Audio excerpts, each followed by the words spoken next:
Hello, and welcome to What on Earth, the podcast of the Environmental Investigation Agency, or EIA. EIA's ocean campaigners identified the growing problem of plastic pollution early on, and we're particularly proud to have helped lead the call for a new global plastics treaty to tackle the issue. We've since produced numerous insightful briefings and advice for the negotiators, who are currently hammering out the text of the treaty, and will shortly be in Nairobi for the third session of the UN's Intergovernmental Negotiating Committee, or INC3 for short. I'm Paul Newman, EIA's Senior Press and Communications Officer, and today I'm joined by our Ocean Campaign Leader Christina Dixon and Ocean Campaigner Jacob Kean-Hammerson to bring us up to date on what's been happening at the talk so far, and to look ahead to what we can expect from INC3 when it gets underway on the 13th of November. Chris, Jacob, welcome, and thanks for taking the time to share your thoughts with us. My pleasure, Paul. Hello. Hi, Paul. Hi, good to be back. It's good to have you. The highlight of the pre-INC period is doing these podcasts. Hey, it's the best way to get me to understand what's going on. Chris, perhaps you could get started and give us a quick update on where negotiations for a global plastics treaty are currently at. Yeah, absolutely. So your listeners may or may not remember, but I can just do a quick recap of where we are. So basically at EIA last year, so in March 2022, there was a resolution adopted which basically kickstarted the negotiations for a new plastics treaty. The agreement was that there would be 5 rounds of negotiations running up until the end of 2024. So we now find ourselves approaching the midpoint of the negotiations, which is frankly terrifying to think about. So INC3, which is coming up in early November in Kenya, is the one that we're heading to now. And so where are we? Well, I think coming out of INC1, vibes were positive, the mood was high, things were looking really good to keep on track and get the text done by the deadline of 2024. I would say the second round of negotiations in Paris were rather more explosive. And so we found ourselves witnessing a lot of procedural delays. There was quite a substantial tone shift, I could say, with more clear lines of division emerging amongst countries. We saw, for example, the emergence of the BRICS as a bit of an oppositional force, and big plastic producing countries like Saudi Arabia throwing up kind of roadblocks, particularly around procedural stuff, and a big industry presence. So I think my takeaway about where we are now is that if the message kind of wasn't received before, I think everyone is now on the same page that plastics are fossil fuels and a major threat to human health, and therefore this is not going to be an easy treaty to negotiate, unfortunately. Because I guess there are a lot of vested interests who want to push back and keep the money flowing in, yeah? There certainly are. Jacob, what else has been going on since the INC2 sessions back in May? Yeah, Paul, quite a lot's been going on actually, and time has whizzed by. I can't believe I'm back here speaking to you ahead of another INC.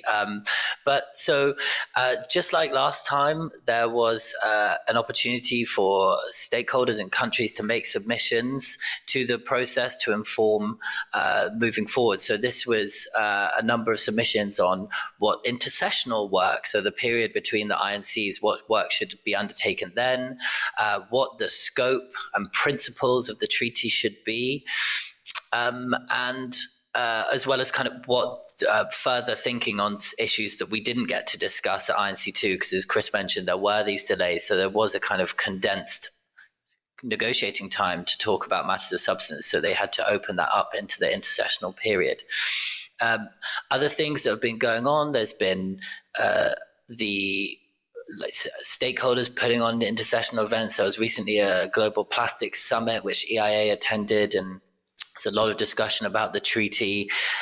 There's been countries hosting intersessional convenings and discussions. And there's also been changes to the broader geopolitical landscape. You know, the membership of the BRICS has expanded to include countries like Saudi Arabia and other countries. We're looking at a different picture ahead of INC3, and we're looking forward to negotiating the big output between INC2 and INC3, which is the zero draft for the new treaty. Excellent. So Chris, what specifically is on the table for the third round of negotiations? So despite what I said before about the procedural delays and kind of blocking that we saw at INC2, actually the kind of main outcomes were met, which is essentially what Jacob alluded to, which was the mandate for the chair of the INC, which is currently Peru, to prepare a first draft, or a zero draft, should I say, of the new agreement. And basically that text is the basis for what we'll be talking about at INC3. So it's not quite a first draft, it's like a sub-draft in this kind of world. So all of the options that have been discussed to date in the negotiations, either kind of formally raised during the contact group discussions or via submissions, have been collected in this text. And that was basically released, I think it was, early September now. So that is going to be the big item up for discussion, and that will take the majority of the week. And if the outcome of INC3 is to prepare a proper first draft for INC4, which is in Canada next year, then we need to basically get through a reading of this text and identify kind of areas of convergence, areas that might need to be struck off, and basically kind of get a sense of where countries are heading with this zero draft. There's also something kind of innocently called a one-day preparatory meeting that's also happening at the INC, and I think it would be remiss not to mention it because it sounds innocent, a prep meeting, but actually this one-day meeting, which is happening in advance of the INC formally starting, has the potential to be quite an explosive or kind of tone-setting meeting for the rest of the week ahead, because that one-day meeting was at the request of some countries who said, actually, we want to have a space to discuss these issues of scope and principles. And so when we talk about scope, I think I'll kind of de-jargon that for the listeners. So basically, scope is essentially, what the instrument is actually going to do. So there's a EIA resolution which talks about, ending plastic pollution using a life cycle approach, so covering the full life cycle of plastics. But there is an attempt by some countries to kind of minimize the scope. So they're kind of saying that we can't really negotiate what the instrument is going to do until we've decided on the scope. And in that, they're trying to say that perhaps the scope should be just on, for example, waste management and not on plastic production. So if there isn't an agreement about these kind of broad ideas of scope, scope could definitely be something that ends up holding up the negotiations. So what we'll see on day one is at this prep meeting is essentially how the rest of the week might flow. So when I think about what's on the table for that week in Nairobi, I'm thinking lots of late nights, and I'll be packing a lot of snack bars. Who's actually taken part in this prep meeting? Is it a fairly fully representative meeting, or is it like a special interest of oil exporting countries? So?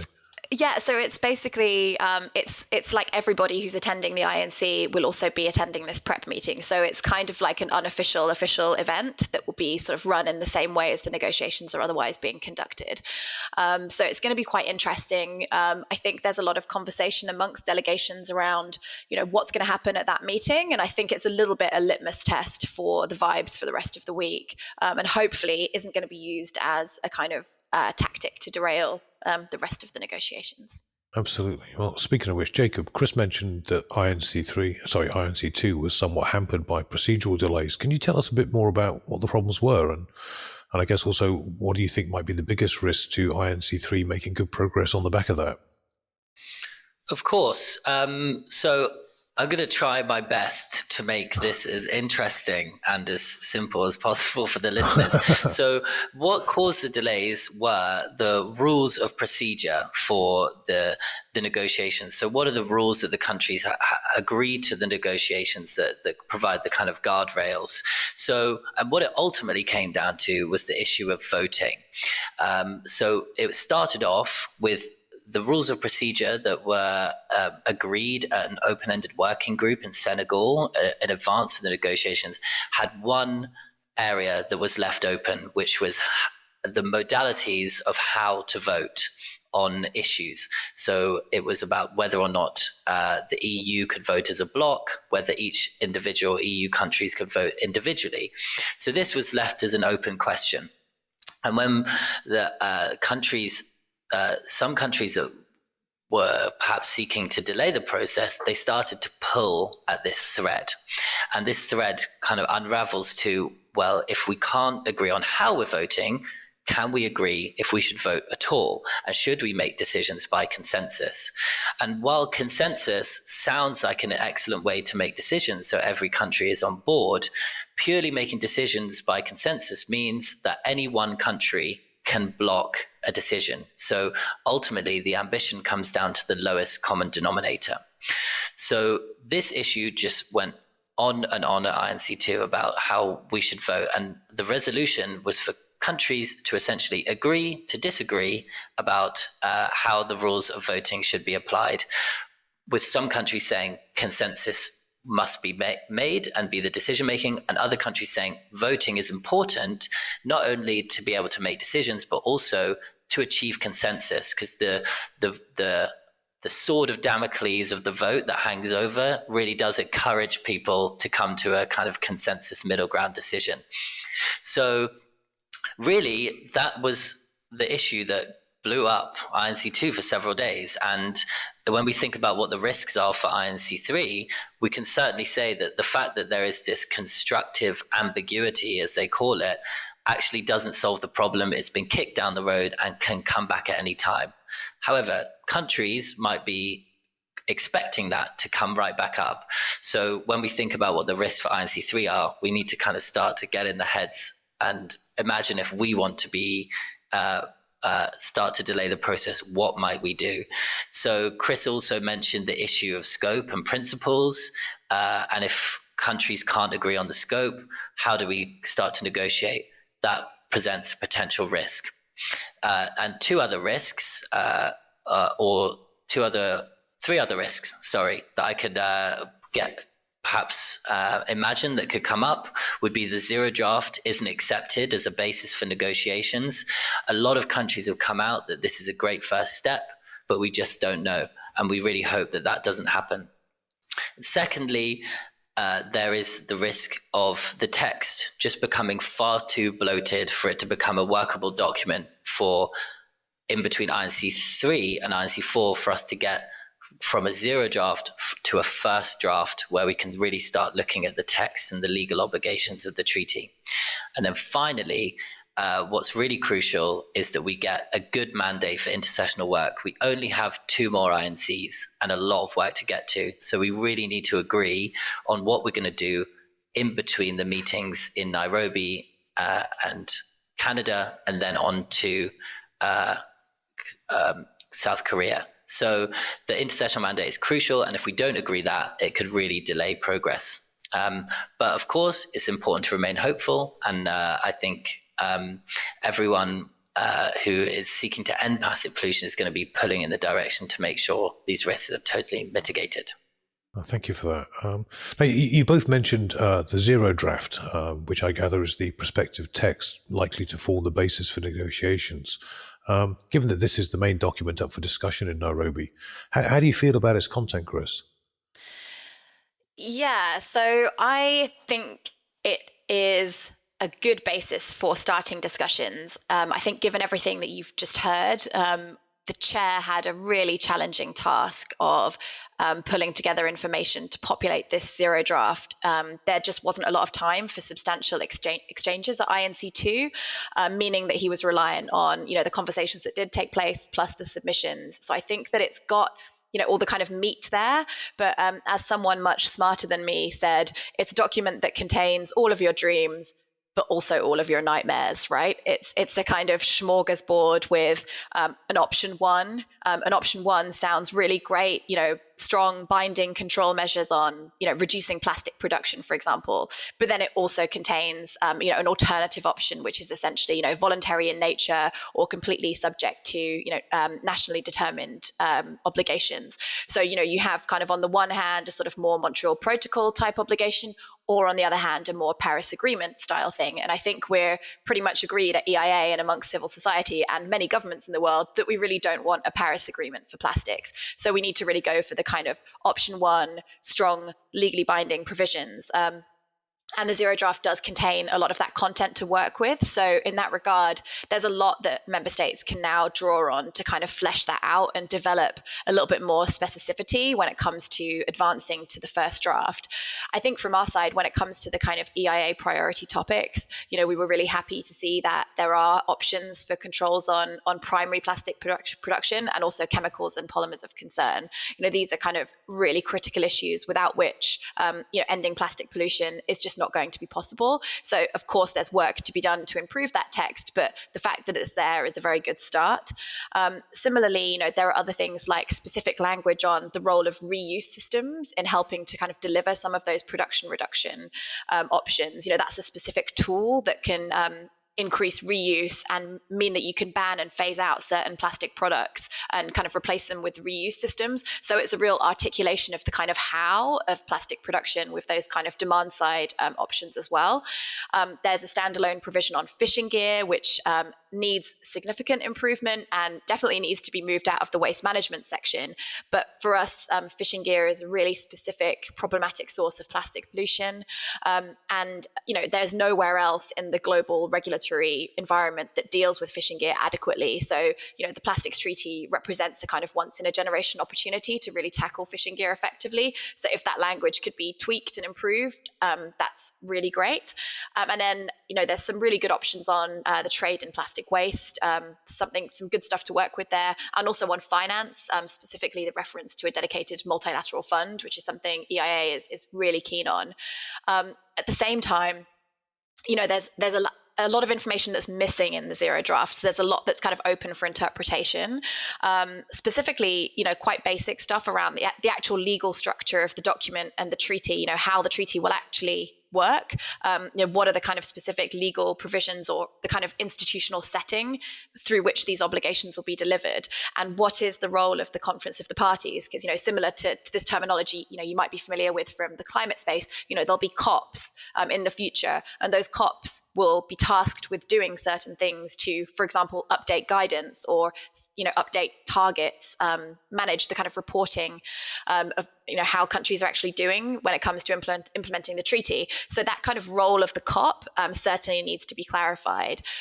But yeah, it's a pretty mad document. And I think Jacob already kind of mentioned this, but there's already quite a lot in there. And there are things that we still want to see added in there. So I think a big task for negotiators will be, how do we refine and clarify this text so that it becomes a kind of cohesive and coherent document, but also has all the necessary provisions in there that are really truly going to take us to where we need to go in terms of tackling plastic pollution across the full life cycle of plastics. Yeah, it does seem to me, just listening to you guys, that the zero draft sounds a bit like ordering the special in a restaurant. One from column A, two from column B, another from column C, depending on the appetite of the individual diners. Do you have confidence that it'll actually take us where we need to go in the negotiations, or is it such a dense, complex document full of so many alternatives that's going to be a problem in itself? Jacob, what do you think? I feel like I've come across as a bit of a doom monger while you're the voice of optimism. So I'd love to hear what you think about that. No, I think fundamentally, Paul, like Chris said, the chair had a really difficult job and was really able to display the full range of views on the issues. And, plastic is everywhere in our economies, in our lives, and it's a big text because there's a lot of work to do to end plastic pollution, and I really think it does provide a roadmap for how to get there, but it's going to be a lot of work to get through it, but that's what we're here to do, and we hope countries and member states are also there to do that as well. So we can get it through it, and it's going to be a big task, but hopefully we can. And I think for listeners of What on Earth and followers of EIA will be really pleased to hear from Chris is that a lot of our priorities are in there, and we'll be working very hard to make sure that they are they're kept in there, and we can really start to address these kind of systemic issues on plastic pollution. Excellent, thank you. Finally, obviously, this is something you've mentioned earlier in this chat, and we've mentioned it in the past as well, is the degree of influence being exerted on the entire process by the powerful big oil lobby. And obviously, the people they represent have a vested interest in maintaining the flow of fossil fuels for the manufacture of plastic, given that the world is supposed to be moving away from burning it for energy and for powering cars with it. Do you see their lobby, their input, as being a significant problem for these talks? This is my keep coming back to this every podcast, Paul, but I think it's really important for us to keep an eye on this. And some of this lobbying goes on in the corridors, and but some of it goes on just in public. Like, we look at the submissions process.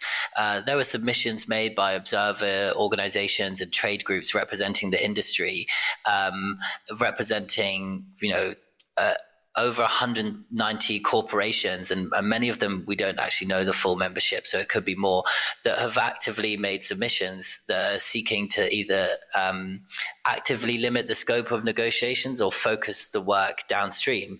And this is not acceptable for people who really want a kind of plastic-free future that is non-toxic and healthy, and we have a better relationship with the materials that we're using as a planet. So it's not acceptable for us to limit the scope or call for a narrow and specific scope on waste management. It's really important that we look at the full life cycle.